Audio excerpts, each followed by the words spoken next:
Arnoldai, ką daryti, kad žmogus neužstriktų toje neigiamai patirtį? Nes tikrai yra žmonių, kurie išsiskiria ir dar po 20 metų jaučia nuoskaudą, nusivylimą ir panašiai. Ką daryti, kad neužstrikti? Pirma, kas šauna į galvą, tai kad iš drąsos reikia. Kažkokį žingsnį daryti.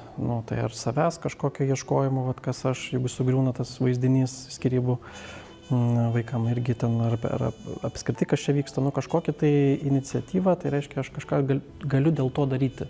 Jeigu tik tai stovint, stagnacija, tas žodis ir yra stovėjimas kažkoks. Nesakau, kad čia bet ką reikia daryti, bet su tokia intencija, kad šiek tiek savo pagelbėti, kad išeiti iš to.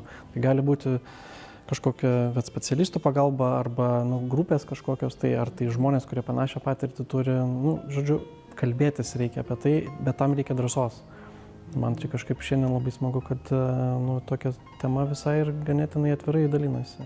Jurga, kas jums padėjo labiausiai? Žinau, kad jūs kreipėtės pagalbos ir ją radot bendraminčių grupėje, ar ne? Kaip atrodė tas jūsų sveikimas po šitokios neigiamos skyrybų patirties?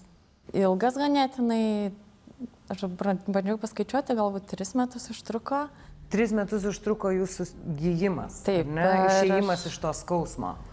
Taip, ir aš taip iš peties ėmiausi, aš lankiau asmeninę terapiją, grupinę terapiją ir dar asmeninį sielovadinį palydėjimą. Tai buvo toks mūšis labai rimtas ir efektyvus. O papasakokit, kas tai yra, kaip tai atrodo? Tiesiog turi pasikeisti vertybės, liautis kaltės jausmas, turi atrasti tiesiog pagrindą, ant kurio stovi. Man motyvas buvo labai rimtas. Mano dukra, aš norėjau, kad turėtų liūdną mamą. Ir tuo pačiu nenorėjau, kad turėtų melagę mamą, kuri verkia slapta. Tai labai toks stiprus motyvas.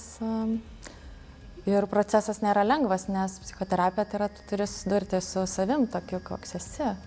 Prisimti dalį kalties, vienas iš labai svarbių dalykų. Tai jūsų pagrindinė motyvacija ieškoti pagalbos, kaip išeiti iš to liūdesio, buvo jūsų dukra, ar ne? O tai kaip atrodė jūsų gyvenimas tuomet, kai įvyko skyrybos? Jūs ar pakeitėt miestą, butą, gyvenimą? Taip, pakeičiau butą ir vienas iš svarbiausių mano motyvacinių dalykų buvo sukurti namus savo vaikui. Reiškia, aš tvarkiausi ir savo vidinius dalykus, ir tuos išorinius, kad mes turėtume kur gyventi. Per tai aš atradau tokią savo galią ir atradau, kad aš nesu viena pasaulyje. Atradau, kad yra šeima, kuri padeda, palaiko, yra giminė, yra draugai ir ta pagalba man buvo tokia ir dabar atsakymai yra, kad kartais tai reikia, kad kažkas atvažiuotų ir išvirtų sriubą arba paimtų vaiką iš darželio.